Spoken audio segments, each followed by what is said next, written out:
ఒక అతను చిన్న బాబు, డబ్బులు లేదు, చాలా ఆకలిగా ఉంది.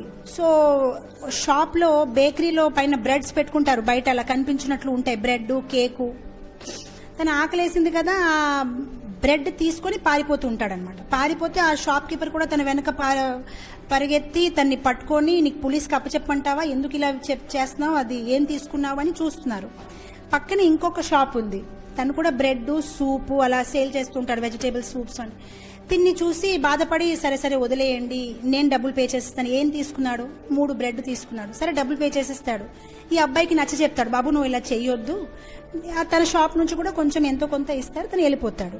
అయిపోయింది. ఇప్పుడు ఈ పర్సన్ తాలూకా నేచర్ చాలా మంచిది. ఎవరు వచ్చినా, ఏ అడిగే వాళ్ళు వచ్చినా, ఏ బెగ్గర్స్ వచ్చినా, ఎవరు వచ్చినా తను ఫుడ్ ఇచ్చేవాడు అనమాట. 30 years తర్వాత, ఇది నిజమైన ఘటన, 30 years తర్వాత తనకి హార్ట్ అటాక్ వచ్చింది. చిన్న క్యాంటీన్ ఏదో ఇడ్లీలు పెట్టుకోవడమైనా, సూపు అలాంటివి పెట్టుకొని, పక్కనే వాళ్ళ అమ్మాయి కూడా ఏదో అందిస్తూ ఉంటుంది. వాళ్ళ అమ్మాయికి ఎప్పుడు కోపమే, నాన్న ఎవరు వచ్చినా వెంటనే ఏదో ఇస్తూ ఉంటాడు, ఎవరు వచ్చినా ఇచ్చేస్తూ ఉంటాడు. అదేంటి, మనం బిజినెస్ చేస్తున్నాం కదా, దానం కోసం ఓపెన్ చేయలేదు కదా ఈ క్యాంటీన్లు. కానీ 30 years తర్వాత తన షాప్ లో పని చేస్తూ ఉంటూ తనకి హార్ట్ అటాక్ వస్తుంది. ఇదంతా జరిగింది ఆ రోజుల్లో. Everything is very costly now. Very frequently everybody is getting heart attacks, so there are many doctors, so it become a little cheaper. చాలా కాస్ట్ అన్నమాట. హార్ట్ సర్జరీ చేయాలి అండి, మొత్తం మీద తనకి హాస్పిటల్లో అడ్మిట్ చేస్తారు అండ్ చాలా పెద్ద బిల్ వస్తుంది అనమాట.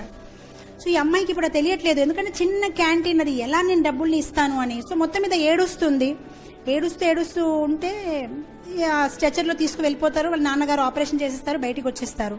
ఈ అమ్మాయి షాక్, ఇంతాక బిల్ ఇచ్చారు, నేను చెప్పాను కదా నా దగ్గర డబ్బులు లేదు, ఏంటి లోపల తీసుకుని వెళ్ళిపోయారు అంటే, అప్పుడు వాళ్ళు ఒక కాగితం ఇస్తారు.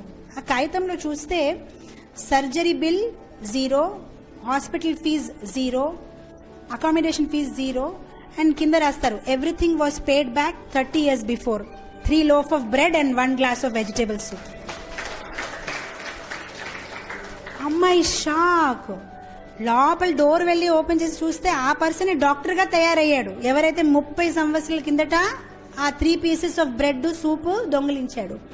చక్కగా రాశారు, 30 years back you have paid for everything. See, don't worry, nature has its own way, it will repay you back. మనము చాలా పిషనరీగా తయారవుతున్నాం, ఎందుకు ఇవ్వాలి నేను, no, it will come back to you, don't worry, it will come back. Lord has his own way. మనం ఏదైతే చేస్తున్నామో, చిత్రగుప్త ప్రతిదీ రాస్తున్నాడు, ఇతను చూడలేదు, అతనికి తెలియలేదు, నేను ఇచ్చానని అనుకోవద్దు. ప్రతిసారి భగవంతుడు చూస్తున్నారు, మీరు ఏం చేస్తున్నారు, ఎక్కడ ఎవరికి సాయం చేస్తున్నారు, అన్ని భగవంతుడు చూస్తున్నారు. మనం మంచిగా పెద్ద హార్ట్ తోని ముందుకి రావాలి. సో ఈ హ్యాబిట్ అనేది మనము డెవలప్ చేయాలి. వెంటనే మేము పెద్దగా ఇవ్వలేమని కొంచెంతో మొదలు పెట్టాలి.